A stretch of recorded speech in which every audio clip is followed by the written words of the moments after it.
Saya akan memulai debat ini dalam hitungan 3, 2, 1. Yang terhormat Dewan Juri, kami tim oposisi menolak mosi ini. Kami mendukung model pendidikan progresif, yaitu pembelajaran berbasis teknologi, interaktif, kolaboratif, dan fleksibel. Di era digital, siswa tidak cukup hanya disiplin dan hafal teori. Mereka harus mampu berpikir kritis, berkolaborasi, dan beradaptasi dengan teknologi. Karena itu, model pendidikan progresif lebih relevan dan efektif. Mari kita lihat dari segi realisasinya saja sudah menimbulkan pertanyaan, bagaimana tim pro bisa memastikan kebijakan ini tidak merusak tujuan utama pendidikan, yaitu membekali siswa menghadapi tantangan masa depan, bukan hanya sekedar menghafal teori masa lalu.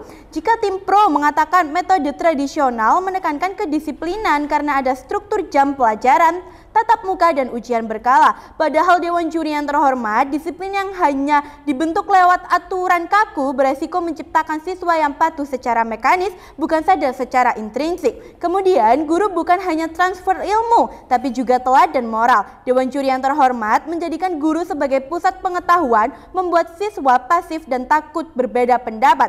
Moral pun bisa diajarkan melalui keteladanan dalam interaksi, bukan hanya dari posisi otoritas. Akhirnya, kreativitas dan keberanian berbicara bisa mati. Dalam pendidikan progresif, guru tetap bisa jadi teladan moral, tetapi posisinya sebagai fasilitator yang mendorong siswa berpikir kritis, berani berpendapat. Kemudian yang ketiga, metode tradisional bukan ketinggalan zaman, tapi pondasi kokoh yang terjangkau semua siswa. Padahal Dewan Juri yang terhormat, kokoh di masa lalu bukan berarti relevan untuk masa depan. Pondasi yang tidak diperbarui akan rapuh menghadapi tantangan baru, bukan? Kemudian tim pro mengatakan metode tradisional lebih murah dan merata.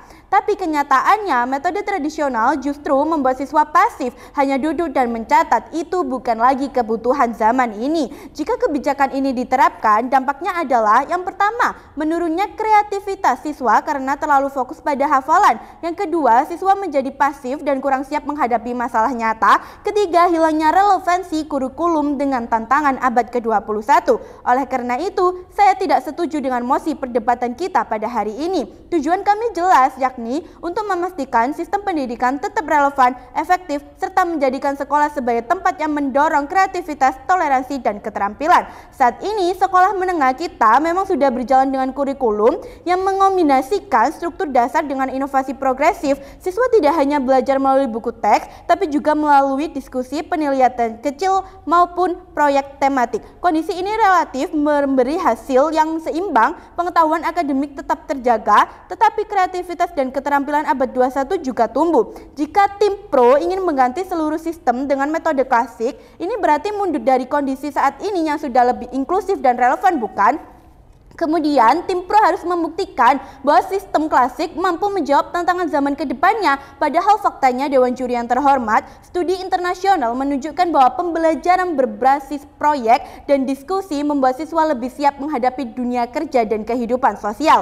Mata pelajaran seperti sains, matematika, dan bahasa harus diajarkan dengan pendekatan yang melatih nalar kritis dan kreativitas, bukan hanya hafalan dari buku teks. Kemudian, argumentasi yang pertama, model pendidikan progresif menumbuhkan 4C, critical thinking, creativity, collaboration, dan communication. Dunia kerja, perguruan tinggi, bahkan kehidupan sosial menuntut generasi yang kritis, inovatif, bisa bekerja sama dan mampu menyampaikan ide dengan baik. Dalam proyek tematik lingkungan hidup, siswa belajar sains tentang polusi, matematika untuk menghitung data, dan komunikasi saat presentasi. Itu jauh lebih membekas daripada sekedar menghafal definisi dengan metode klasik. Kemudian yang kedua, pembelajaran yang inklusif. Metode modern memberi kebebasan belajar sesuai gaya belajar masing-masing siswa. Tidak semua siswa bisa menerima informasi dengan cara yang sama. Ada yang cepat memahami lewat diskusi, ada yang lewat praktis, ada pula yang butuh visualisasi digital. Progresif memberi ruang diferensiasi sehingga semua anak bisa berkembang.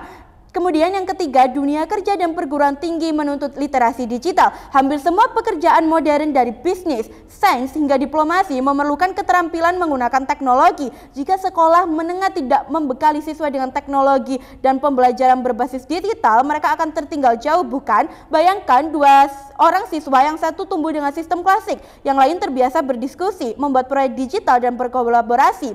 Ketika keduanya masuk dunia kerja, siapa yang lebih siap? Jelas siswa dengan pengalaman progresif, bukan? Oleh karena itu, saya 100% tidak setuju dengan mosi perdebatan kita pada hari ini. Bangga menjadi tim oposisi. Terima kasih.